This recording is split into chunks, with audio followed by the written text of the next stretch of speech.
ನೋಡಿ, ಇವಾಗ ಸಾಕಷ್ಟು ಚರ್ಚೆಗಳಾಗ್ತಾ ಇದೆ ಸಾಮಾಜಿಕ ಜಾಲತಾಣದಲ್ಲಿ. ಈ ಬಗ್ಗೆ ಒಂದು ರೀತಿಯಲ್ಲಿ ಆತಂಕವನ್ನ ಕೂಡ ವ್ಯಕ್ತಪಡಿಸಲಾಗ್ತಾ ಇದೆ. ಪಾಕ್ ಅಣ್ವಸ್ತ್ರ ಧ್ವಂಸ ಆಗಿದೆ, ಅದರಿಂದ ಸಾಕಷ್ಟು ಜನರಿಗೆ ಸಮಸ್ಯೆಗಳಾಗ್ತಾ ಇದೆ, ಆರೋಗ್ಯ ಸಮಸ್ಯೆ ಆಗ್ತಾ ಇದೆ ಅಂತೇಳಿ ಈ ರೀತಿಯಾದಂತ ಚರ್ಚೆಗಳಾಗ್ತಾ ಇದೆ.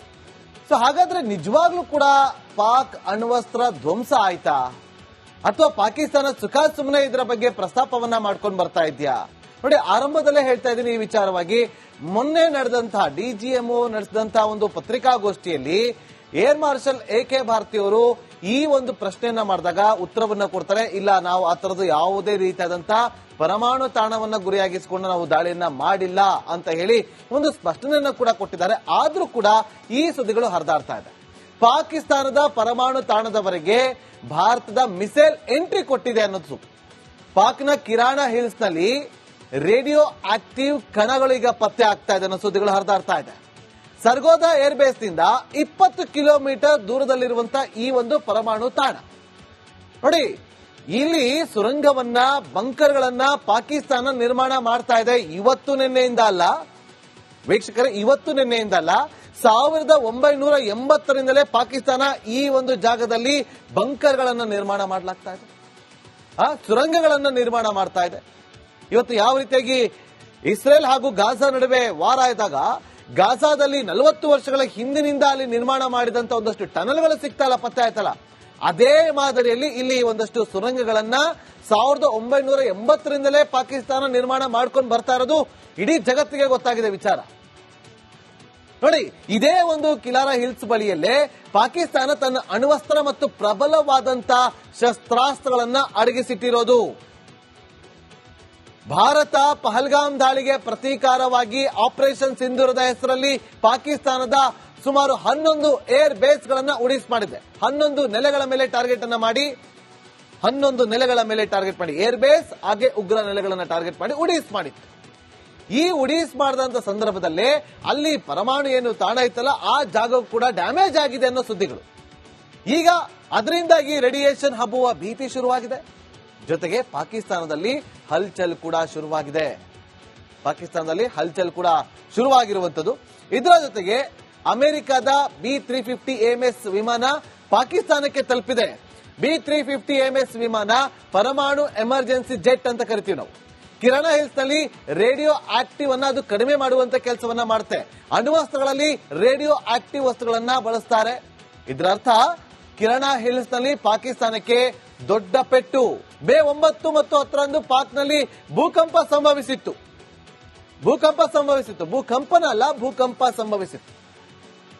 ಪಾಕಿಸ್ತಾನದ ಈ ಕಿರಾಣ ಹಿಲ್ಸ್ ನ ಭೂಮಿಯ ಮೇಲ್ಭಾಗದಿಂದ 10 ಕಿಲೋಮೀಟರ್ ಆಳದಲ್ಲಿ 4.0 ತೀವ್ರತೆಯಲ್ಲಿ ಭೂಕಂಪ ಸಂಭವಿಸಿತ್ತು.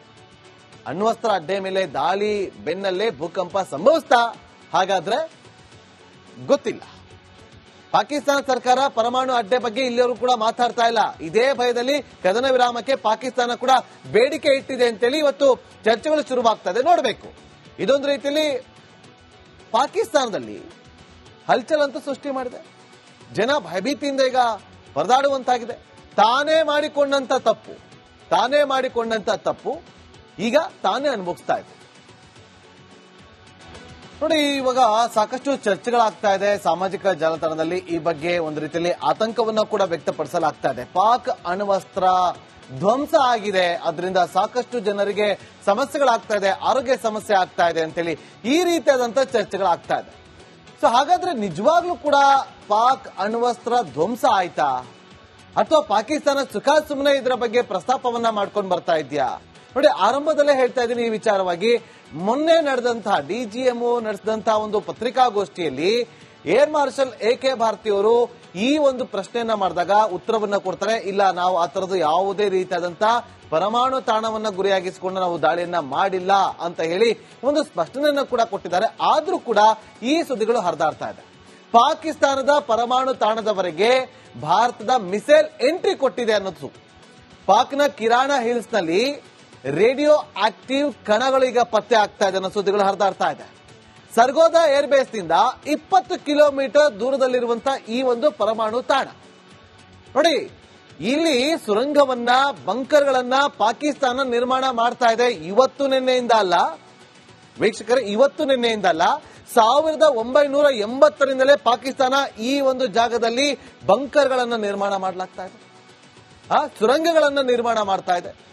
ಇವತ್ತು ಯಾವ ರೀತಿಯಾಗಿ ಇಸ್ರೇಲ್ ಹಾಗೂ ಗಾಜಾ ನಡುವೆ ವಾರ ಆಯ್ದಾಗ ಗಾಜಾದಲ್ಲಿ 40 ವರ್ಷಗಳ ಹಿಂದಿನಿಂದ ಅಲ್ಲಿ ನಿರ್ಮಾಣ ಮಾಡಿದಂತ ಒಂದಷ್ಟು ಟನಲ್ಗಳು ಸಿಗ್ತಲ್ಲ, ಪತ್ತೆ ಆಯ್ತಲ್ಲ, ಅದೇ ಮಾದರಿಯಲ್ಲಿ ಇಲ್ಲಿ ಒಂದಷ್ಟು ಸುರಂಗಗಳನ್ನ 1980ರಿಂದಲೇ ಪಾಕಿಸ್ತಾನ ನಿರ್ಮಾಣ ಮಾಡ್ಕೊಂಡು ಬರ್ತಾ ಇರೋದು ಇಡೀ ಜಗತ್ತಿಗೆ ಗೊತ್ತಾಗಿದೆ ವಿಚಾರ. ನೋಡಿ, ಇದೇ ಒಂದು ಕಿಲಾರಾ ಹಿಲ್ಸ್ ಬಳಿಯಲ್ಲೇ ಪಾಕಿಸ್ತಾನ ತನ್ನ ಅಣ್ವಸ್ತ್ರ ಮತ್ತು ಪ್ರಬಲವಾದಂತ ಶಸ್ತ್ರಾಸ್ತ್ರಗಳನ್ನ ಅಡಗಿಸಿಟ್ಟಿರೋದು. ಭಾರತ ಪಹಲ್ಗಾಮ್ ದಾಳಿಗೆ ಪ್ರತೀಕಾರವಾಗಿ ಆಪರೇಷನ್ ಸಿಂಧೂರದ ಹೆಸರಲ್ಲಿ ಪಾಕಿಸ್ತಾನದ ಸುಮಾರು 11 ಏರ್ ಬೇಸ್ ಗಳನ್ನ ಉಡೀಸ್ ಮಾಡಿದೆ. 11 ನೆಲೆಗಳ ಮೇಲೆ ಟಾರ್ಗೆಟ್ ಅನ್ನ ಮಾಡಿ, 11 ನೆಲೆಗಳ ಮೇಲೆ ಟಾರ್ಗೆಟ್ ಮಾಡಿ ಏರ್ ಬೇಸ್ ಹಾಗೆ ಉಗ್ರ ನೆಲೆಗಳನ್ನ ಟಾರ್ಗೆಟ್ ಮಾಡಿ ಉಡೀಸ್ ಮಾಡಿತ್ತು.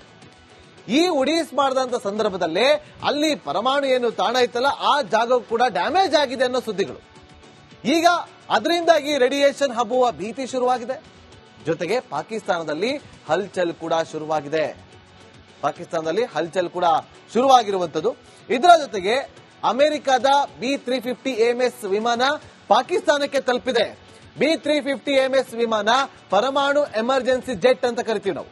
ಕಿರಾಣ ಹಿಲ್ಸ್ ನಲ್ಲಿ ರೇಡಿಯೋ ಆಕ್ಟಿವ್ ಅನ್ನ ಅದು ಕಡಿಮೆ ಮಾಡುವಂತ ಕೆಲಸವನ್ನ ಮಾಡುತ್ತೆ. ಅಣ್ವಸ್ತ್ರಗಳಲ್ಲಿ ರೇಡಿಯೋ ಆಕ್ಟಿವ್ ವಸ್ತುಗಳನ್ನ ಬಳಸ್ತಾರೆ. ಇದರರ್ಥ ಕಿರಾಣ ಹಿಲ್ಸ್ ನಲ್ಲಿ ಪಾಕಿಸ್ತಾನಕ್ಕೆ ದೊಡ್ಡ ಪೆಟ್ಟು. ಮೇ 9 ಮತ್ತು 10ರಂದು ಪಾಕ್ನಲ್ಲಿ ಭೂಕಂಪ ಸಂಭವಿಸಿತ್ತು. ಭೂಕಂಪ ಸಂಭವಿಸಿತ್ತು. ಪಾಕಿಸ್ತಾನದ ಈ ಕಿರಾಣ ಹಿಲ್ಸ್ ನ ಭೂಮಿಯ ಮೇಲ್ಭಾಗದಿಂದ 10 ಕಿಲೋಮೀಟರ್ ಆಳದಲ್ಲಿ 4.0 ತೀವ್ರತೆಯಲ್ಲಿ ಭೂಕಂಪ ಸಂಭವಿಸಿದೆ. ಅಣ್ವಸ್ತ್ರ ಅಡ್ಡೆ ಮೇಲೆ ದಾಳಿ ಬೆನ್ನಲ್ಲೇ ಭೂಕಂಪ ಸಂಭವಿಸ್ತಾ? ಹಾಗಾದ್ರೆ ಗೊತ್ತಿಲ್ಲ. ಪಾಕಿಸ್ತಾನ ಸರ್ಕಾರ ಪರಮಾಣು ಅಡ್ಡೆ ಬಗ್ಗೆ ಇಲ್ಲಿಯವರು ಕೂಡ ಮಾತಾಡ್ತಾ ಇಲ್ಲ. ಇದೇ ಭಯದಲ್ಲಿ ಕದನ ವಿರಾಮಕ್ಕೆ ಪಾಕಿಸ್ತಾನ ಕೂಡ ಬೇಡಿಕೆ ಇಟ್ಟಿದೆ ಅಂತೇಳಿ ಇವತ್ತು ಚರ್ಚೆಗಳು ಶುರುವಾಗ್ತದೆ. ನೋಡಬೇಕು, ಇದೊಂದು ರೀತಿಯಲ್ಲಿ ಪಾಕಿಸ್ತಾನದಲ್ಲಿ ಹಲ್ಚಲ್ ಅಂತ ಸೃಷ್ಟಿ ಮಾಡಿದೆ. ಜನ ಭಯಭೀತಿಯಿಂದ ಈಗ ಪರದಾಡುವಂತಾಗಿದೆ. ತಾನೇ ಮಾಡಿಕೊಂಡಂತ ತಪ್ಪು ಈಗ ತಾನೇ ಅನುಭವಿಸ್ತಾ ಇದೆ. ನೋಡಿ, ಇವಾಗ ಸಾಕಷ್ಟು ಚರ್ಚೆಗಳಾಗ್ತಾ ಇದೆ ಸಾಮಾಜಿಕ ಜಾಲತಾಣದಲ್ಲಿ. ಈ ಬಗ್ಗೆ ಒಂದು ರೀತಿಯಲ್ಲಿ ಆತಂಕವನ್ನ ಕೂಡ ವ್ಯಕ್ತಪಡಿಸಲಾಗ್ತಾ ಇದೆ. ಪಾಕ್ ಅಣ್ವಸ್ತ್ರ ಧ್ವಂಸ ಆಗಿದೆ, ಅದರಿಂದ ಸಾಕಷ್ಟು ಜನರಿಗೆ ಸಮಸ್ಯೆಗಳಾಗ್ತಾ ಇದೆ, ಆರೋಗ್ಯ ಸಮಸ್ಯೆ ಆಗ್ತಾ ಇದೆ ಅಂತೇಳಿ ಈ ರೀತಿಯಾದಂತ ಚರ್ಚೆಗಳಾಗ್ತಾ ಇದೆ. ಸೊ ಹಾಗಾದ್ರೆ ನಿಜವಾಗ್ಲೂ ಕೂಡ ಪಾಕ್ ಅಣ್ವಸ್ತ್ರ ಧ್ವಂಸ ಆಯ್ತಾ, ಅಥವಾ ಪಾಕಿಸ್ತಾನ ಸುಮ್ಮನೆ ಇದರ ಬಗ್ಗೆ ಪ್ರಸ್ತಾಪವನ್ನ ಮಾಡ್ಕೊಂಡು ಬರ್ತಾ ಇದೆಯಾ? ನೋಡಿ, ಆರಂಭದಲ್ಲೇ ಹೇಳ್ತಾ ಇದ್ದೀನಿ ಈ ವಿಚಾರವಾಗಿ. ಮೊನ್ನೆ ನಡೆದಂತಹ DGMO ನಡೆಸಿದಂತಹ ಒಂದು ಪತ್ರಿಕಾಗೋಷ್ಠಿಯಲ್ಲಿ ಏರ್ ಮಾರ್ಷಲ್ AK ಭಾರತಿ ಅವರು ಈ ಒಂದು ಪ್ರಶ್ನೆಯನ್ನ ಮಾಡಿದಾಗ ಉತ್ತರವನ್ನ ಕೊಡ್ತಾರೆ. ಇಲ್ಲ, ನಾವು ಆ ತರದ್ದು ಯಾವುದೇ ರೀತಿಯಾದಂತಹ ಪರಮಾಣು ತಾಣವನ್ನ ಗುರಿಯಾಗಿಸಿಕೊಂಡು ನಾವು ದಾಳಿಯನ್ನ ಮಾಡಿಲ್ಲ ಅಂತ ಹೇಳಿ ಒಂದು ಸ್ಪಷ್ಟನೆಯನ್ನ ಕೂಡ ಕೊಟ್ಟಿದ್ದಾರೆ. ಆದ್ರೂ ಕೂಡ ಈ ಸುದ್ದಿಗಳು ಹರಿದಾಡ್ತಾ ಇದೆ. ಪಾಕಿಸ್ತಾನದ ಪರಮಾಣು ತಾಣದವರೆಗೆ ಭಾರತದ ಮಿಸೈಲ್ ಎಂಟ್ರಿ ಕೊಟ್ಟಿದೆ ಅನ್ನೋದು. ಪಾಕ್ನ ಕಿರಾಣ ಹಿಲ್ಸ್ ನಲ್ಲಿ